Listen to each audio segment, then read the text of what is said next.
안녕하세요. 메이크센스입니다. 이번 영상은 데이터 엔지니어는 어떤 사람들인지 제가 근무하면서 경험하고 있는 것들을 통해 나눠보고자 준비했습니다.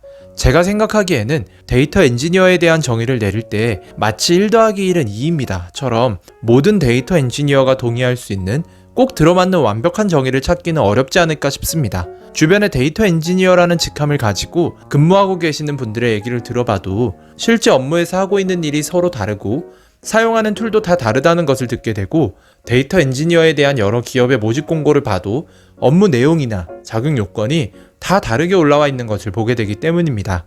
한편으로는 이렇게 확립된 표준이 없는 것은 빅데이터라는 분야가 갑자기 화제가 되면서 데이터 사이언티스트, 데이터 분석가와 같은 직무와 함께 비교적 최근에 관심이 높아진 직무이기도 하기 때문에 이제 조금씩 그 표준이 자리를 잡아가고 있는 것이 아닐까라는 생각도 해봅니다. 데이터 엔지니어가 하는 일에 대해서 바로 얘기를 꺼내놓으면 데이터 분야에 대해 아직 생소하신 분들에게는 잘 와닿지 않는 부분이 있을 것 같아 데이터 엔지니어가 진행하는 업무의 결과물로 겉으로 보이는 최종 결과물을 먼저 보여드리고자 합니다. 우리가 쉽게 확인할 수 있는 그 최종 결과물이란 보통 이런 모습의 대시보드가 될 것입니다. 아마 이렇게 여러 형태의 그래프, 차트들이 모아져 있는 화면을 한 번쯤은 보셨을 수도 있는데, 굳이 기업에서 사용되고 있는 대시보드를 찾아보지 않더라도 우리 주변에는 이런 대시보드가 이미 굉장히 널리 보편화되어 있습니다.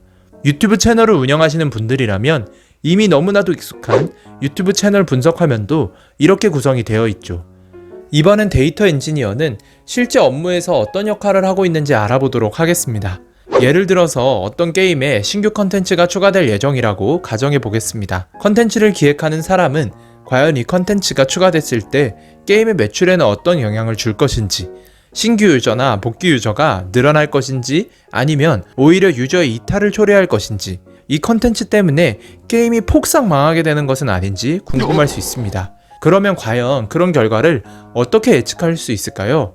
이때 컨텐츠 기획 담당자에게 한 사람이 떠오릅니다. 바로 데이터 분석가 분들이죠.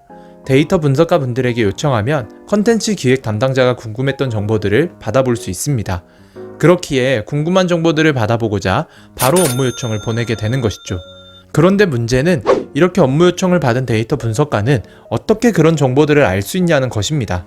앞을 내다보는 예언가도 아니고 그렇다고 점을 칠 수도 없는데 말이죠.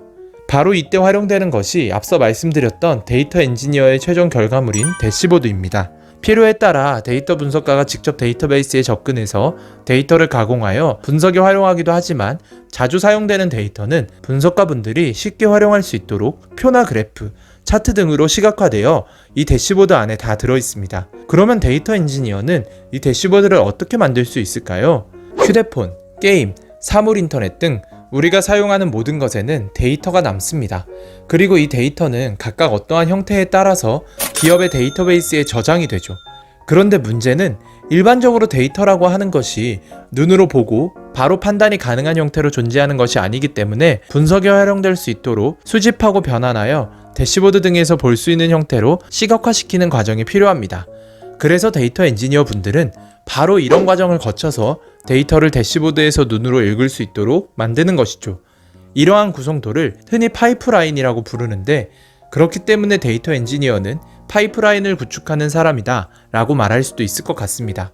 이 구성도를 보고 만약 이해가 되신다면 데이터 엔지니어가 하는 일에 한 걸음 가까워졌다고 말할 수 있을 것 같네요. 그러면 이렇게 파이프라인을 구축하기 위해서 어떤 것들을 공부해야 하는지 바로 살펴보도록 하겠습니다. 앞서 보았던 구성도의 전반적인 업무를 다 맡아서 할 수도 있고, 일정 영역별로 분담해서 업무를 맡게 될 수도 있지만, 어느 부분의 역할을 맡게 되든 업무를 진행하기 위해서 일반적으로 알아야 할 내용들을 정리해보면 이렇게 정리해볼 수 있을 것 같습니다. 여기에서 더 추가될 수도 있고 빠질 수도 있겠지만, 저는 이 표에 들어있는 항목들에 대해서 하나씩 공부하면서 취업을 준비했고 지금도 계속 공부하고 있는 중입니다. 사실 데이터 엔지니어에 대한 다른 로드맵을 살펴보면 서버에서 프론트엔드까지 엄청난 범위의 지식과 카프카, 스파크, 하둡, 에어플로우, 인포메티카, 태블로, 파워비아이 등등 다양한 프레임워크와 툴에 대한 언급이 나옵니다. 물론 모든 것을 다 알면 좋겠지만 단기간에 다 이해할 수 없는 분량이고 회사마다 사용하는 툴도 다르기 때문에 앞서 소개했던 기본적인 개념을 공부하면서 취업을 희망하는 회사에서 사용하는 툴을 다뤄보며 기회가 되면 직접 파이프라인도 구축해보면서 취업을 준비하면 좋지 않을까 생각해봅니다. 오늘 준비한 영상은 여기까지이며 기회가 된다면 오늘 소개해드린 데이터 엔지니어가 되기 위해서 필요한 지식들에 대해서 하나씩 자세히 살펴보는 시간을 가질 수 있으면 좋겠습니다. 끝까지 시청해주셔서 감사드리며 오늘도 좋은 일만 가득한 하루 보내시기를 바랍니다. 이상으로 메이크센스였습니다.